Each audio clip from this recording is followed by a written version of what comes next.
안녕하십니까. 맨눈으로 세상의 흐름 읽어드리는 Y타임 정세 분석의 주부길입니다.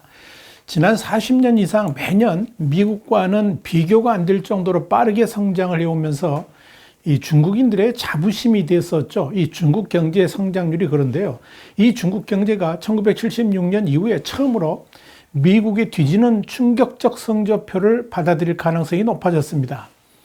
미국의 블룸버그 이코노믹스는 지난 5월 27일에 이어서 6월 2일자에서도 미국의 성장률은 2.8% 이렇게 추정을 하는데, 중국은 0.8% 뒤진 2% 성장이 그칠 것이다 이렇게 추정을 했습니다.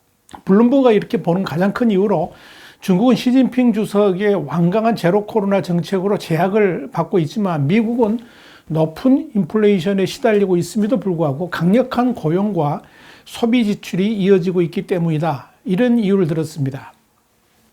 블룸버그는 그러면서 많은 사람들은 이 중국 정부가 올해 5.5% 목표를 달성할 것으로 보지 않지만, 그럼에도 시진핑 주석은 실패를 모면하려고 모든 수단을 동원할 수 있다 이렇게 전망을 했습니다.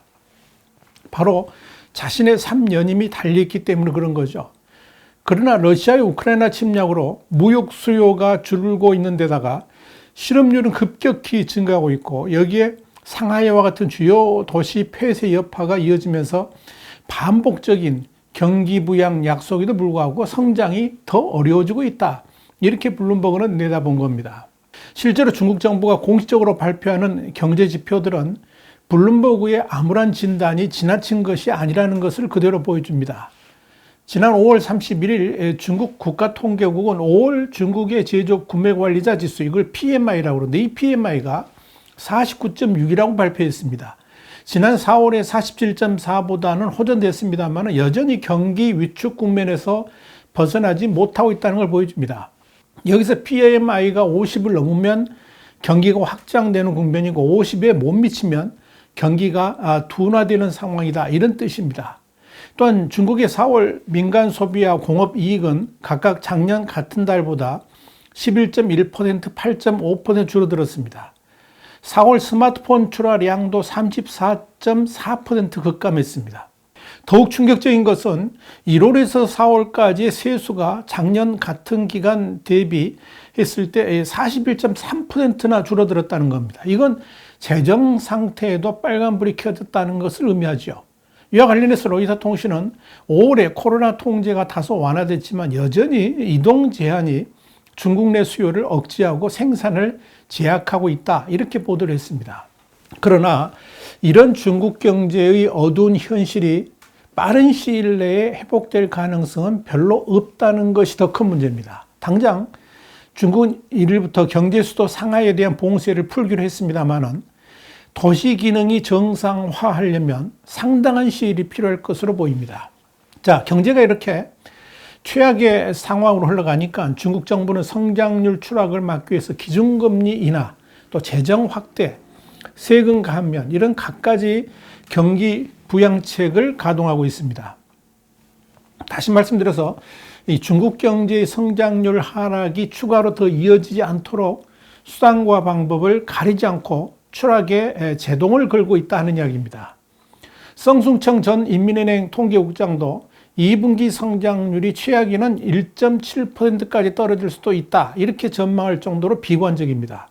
그렇기 때문에 이 경기 부양책으로 3분기부터라도 회복세를 보여야만 한다는 절대 명제가 지금 중국 정부 앞에 놓여 있는 겁니다. 이런 관점에서 경제수장인 리커창 총리도 지난 4월 25일 10만 명 이상의 관리들이 참여한 가운데 열린 경제안정 온라인 회의에서 일부 경제 지표들이 2020년 우한 사태 때보다 더욱 심각하다 그러면서 2분기 성장률이 마이너스로 떨어지지 않게 관리하는 일이 시급하다, 이렇게 밝혔던 겁니다. 마이너스로 떨어지지 않게 하라 그랬던 거죠. 이에 따라서 중국 국무원은 올해 지방정부에 배정됐던 3조 4,500억 위안, 우리나라 돈은 한 640조 원 정도 되는데, 이 엄청난 규모의 특수목적 채권 발행을 6월 말까지 다 마치고 8월 말까지 발행자금을 모두 소진하라, 이렇게 긴급 지시를 했습니다. 여기서 특수 목적 채권이라는 게 뭐냐면 인프라 시설 투자 재원에 쓰기 위해서 마련된 건데요. 인프라 시설 투자를 가장 빠른 시일 안에 최대한 확대해 가지고 경기 부양을 하라, 그런 의미입니다. 중국 국무원은 지난 31일 이 같은 내용 등을 담은 경제 안정 33종 패키지 정책 통지 전문을 아예 공개를 했습니다. 이 국무원의 지시문에서 특히 주목할 게 있는데요. 이겁니다. 코로나19가 발생해도 여건을 갖춘 기업이라면 폐쇄식 생산을 진행하게 하고 원칙적으로 가동 중단을 요구하지 말아야 한다 그랬습니다. 그러면서 기업 소재지 정부는 근로자들이 공장에 복귀할 수 있도록 보장해서 코로나19가 기업의 정상적 생산과 경영에 영향을 끼치는 것을 최대한 줄여나가야 된다, 이렇게 강조했다는 겁니다. 이건 시진핑 주석이 핵심 정책으로 밀어붙이는 제로 코로나 정책의 정면으로 반기를 든 거죠. 상하이와 베이징 같은 중국 내 코로나19 확산이 진정되어 가는 국면에서 방역과 또 경제 간의 균형을 추구해야 된다, 이런 현실파의 목소리가 커지고 있다는 것을 보여주고 있는 겁니다. 이건 코로나19가 재확산된다 할지라도 상하이에서 벌어졌던 것 같이 해당 지역의 산업을 완전히 멈춰 세우는 일이 있어서는 안 된다라고 강조했던 겁니다. 그럼으로써 제로 코로나 정책이 더 이상 중국 경제의 발목을 잡아서는 안 된다라고 강력하게 지시를 한 것입니다. 이런 가운데 시진핑 주석의 제로 코로나와 이념적 경제 정책이 중국 경제에 악의 영향을 미치고 있다, 이런 분석이 제기돼서 주목을 끌고 있습니다. 사실 이 내용은 우리 신문이 중국 경제의 문제점을 지적할 때마다 거론되어 왔던 내용이죠. 그래서 시진핑 리스크다, 이렇게 말들 해왔었는데 영국의 시사주간지 이코노미스트까지 이걸 지적하고 나서서 중국 내에서도 화제가 되고 있습니다. 이코노미스트는 지난 5월 28일자에서 시진핑이 중국 경제에 미치는 영향, 이런 제목의 기사를 통해서 중국 경제가 위험에 처했다, 그러면서 중국 경제의 현 상황 그리고 시진핑 주석 체제의 문제점을 집중적으로 부각했습니다. 이코노미스트는 중국에서는 최근 2개월간 이어진 이 상하이 봉쇄가 차츰 완화되고 있지만 베이징과 텐진 등에서 발병 사태가 새로 터지고 있다 그러면서 2억 명 이상이 코로나19로 인한 규제를 받고 있고 경제도 휘청거리고 있으며 이로 인해서 4월 소매 판매는 지난해 같은 기간보다 11% 줄었다라고 전했습니다. 이코노미스트는 이어서 올해 중국은 천안문 사태가 벌어진 1990년 이후 처음으로 미국보다 훨씬 높은 경제 성장률을 달성하는 데 어려움을 겪을 것이다, 이런 전망이 나온다 그러면서 이런 경제적 어려움은 시 주석이 28개월간 제로 코로나 정책을 고수한 데 따른 책임이 있다, 이렇게 지적을 한 겁니다. 이코노미스트는 불평등과 독점, 부채 문제를 해결하고 신기술을 지배하는 한편 서방의 제재에 맞서서 요새화하겠다는 목표는 지극히 이성적이라.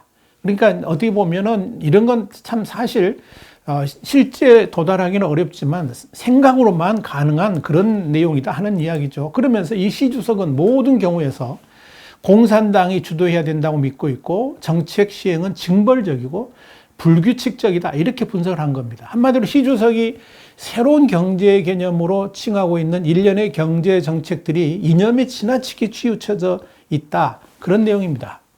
시진핑 주석이 이런 편향되고도 그릇된 이념지향적 정책으로 인해서 각종 징벌적 세금 또는 벌금과 넘쳐나는 규제로 인해서 국내 총수나 그러니까 GDP의 8%를 차지하는 기술 산업이 위축이 됐고 GDP의 5분의 1이 넘는 부동산 부분에 대한 가혹한 단속은 자금난을 이야기했으며 이로 인해 4월의 중국 주택 판매는 전년 동기 대비 47% 감소했다, 이렇게 이코노미스트는 지적을 했습니다. 실제로 중국은 2020년 하반기부터 내수 중심의 성장 정책인 공동부유를 앞세워서 산업 규제를 강화했습니다.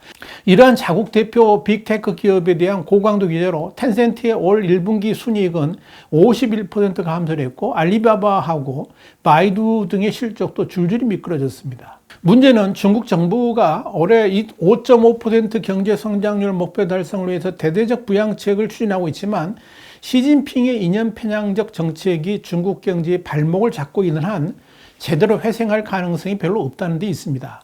이코노미스트도 더 많은 부채와 건설 투자가 봉쇄의 필요성을 없애거나 시 주석의 경제 모델이 가진 위험을 줄여주진 못할 것이다. 이렇게 전망을 했습니다. 이코노미스트는 또 이런 부양책으로 인해서 경제 생산성이 가장 낮은 정부 영역만 확장되고 경제 활력이 가장 큰 민간 부문에서의 동기부여가 손상될 가능성이 높다. 이렇게 우려를 했습니다. 이코노미스트는 이와 관련해서 최근 중국 금융시장에 발생한 대규모 자본 유출과 금융비용 상승을 언급한 겁니다. 또 벤처 투자자들이 최고의 아이디어 대신에 최대의 보조금에 투자하고 있는 현실, 이런 참 말도 안 되는 현실을 또 지적도 했습니다. 이코노미스트 이어서 근 40년간 최초로 중국의 주요 경제 분야에서 자유화 개혁이 진행되지 않고 있다. 그러면서 세계 2대 경제대국에서 1인 통치의 단점이 뚜렷이 드러나고 있다고 밝혔습니다. 결국 시진핑 리스크가 중국 경제의 제대로 된 성장을 가로막는 가장 큰 요소라고 본 겁니다. 자, 여러분, 중국 경제의 위기에 대한 경고는 중국 내에서도 나오고 있습니다. 저명한 경제학자인 휘정거 베이징대 국가발전연구원 교수는 올해 코로나19 확산 사태의 심각성은 우한 사태 때인 2020년의 10배 이상이라고 그랬습니다. 그러면서 올해 중국 경제 성장률은 2020년 경제 성장률인 2.3% 달성에도 어려워졌다. 이렇게 전망을 했습니다. 특히 공산당 지도부가 가장 중시하는 지표 중에 하나인 실업률이 크게 치솟으니까 중국 당국도 긴장하고 있습니다. 4월 도시 실업률은 6.1%를 기록했는데요. 이 중국 정부가 정한 관리 목표 상단, 그러니까 5.5%를 훨씬 넘어선 거죠. 청년 실업률은 18.2%로 높아져서 사상 최고치를 기록했습니다. 이와 관련해서 베이징 소식통은 제로 코로나 정책에 대한 청구서가 날아오기 시작했는데 경제 충격이 예상보다 크니까 이 중국 공산당 지도부도 당황한 모습이라 그랬습니다. 그러면서 이 시진핑 장기 집권 확정을 앞둔 축제 분위기에 경제가 찬물을 끼얹은 형국이다. 이렇게 말을 했습니다.